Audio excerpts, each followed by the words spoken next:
What's up, YouTube? This is Too Raw for TV.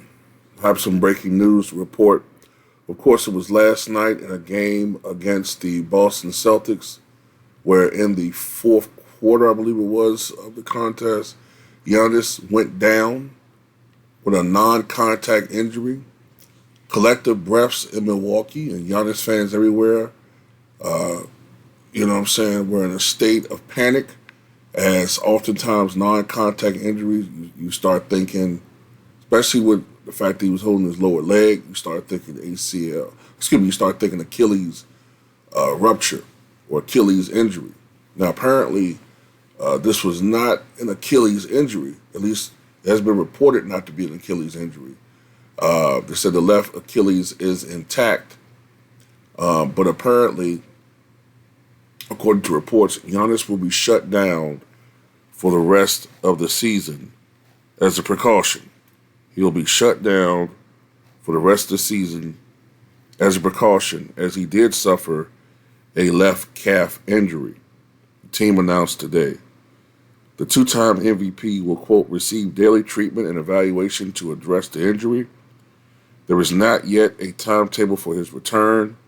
The first round of playoffs is set to begin on April 20th and 21st, giving Antetokounmpo less than 2 weeks to recover before potentially missing postseason action. And, man, I know a lot of people, a lot of Bucks fans are having deja vu because you may remember last year, Giannis was hurt at the beginning of last year's playoffs with, the tailbone injury from falling. I think that was toward the end of the regular season. Deja vu. However, this one is a lot more concerning. Anything dealing with the legs, the lower legs, a lot more concerning. Antetokounmpo was 29 years old, suffered the non-contact injury during Wednesday's 104-91 victory over the Boston Celtics. Tuesday's 104-91 victory over the Boston Celtics with less than 4 minutes remaining in the third quarter. Okay, it was third quarter, okay. For some reason, I thought it was in the fourth quarter. With 4 minutes remaining in the third quarter, Giannis inbounded the basketball and began running up the court.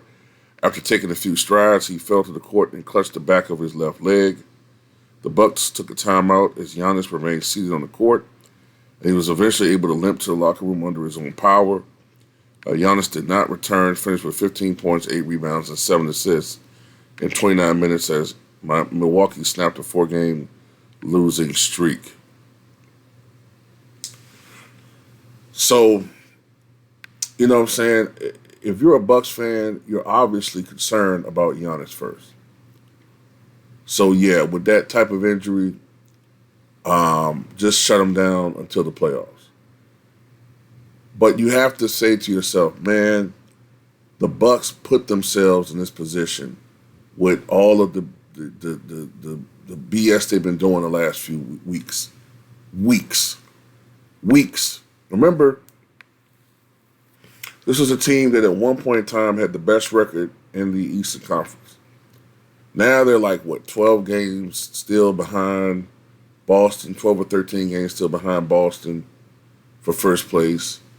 Other teams have been catching up, sneaking up to Milwaukee. And while there was a big victory last night for the Milwaukee Bucks, they still got to finish off the season. I think they got a back-to-back against Orlando, who are no joke. Orlando is one of the best defensive teams in the NBA, if not the best defensive team in the NBA.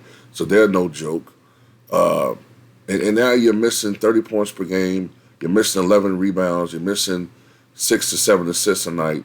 You're missing that defensive presence that impacts the game on such a large level for the Bucks. You're missing a huge impact MVP caliber player on the court. So now, if they need Dame for anything, for any time this season that they need Dame Lillard, it's now. They need Dame Lillard to step up. Okay, the whole year, Dame, you've been inconsistent. They need you to step up and finish the season off strong. Bro, they need Dame to step up. They need Bobby Portis to step up. They need the best players, Chris Middleton. They need these guys to step up. for the next few games. I think there's 3 games remaining for the for the Milwaukee Bucks. So, like I said, man, they put themselves in this situation, losing easy games they should have won, losing to the likes of the Grizzlies, losing, easy games recently to the Wizards. I mean, just losing to terrible teams they should be eviscerating. They put themselves in this situation to the point where they're fighting for, second seed, I think they are. They're fighting for that. They allowed ineptitude, laziness, and a cavalier attitude to bring them down to the rest of the pack. So, and it is what it is, man. Tell me what you guys think.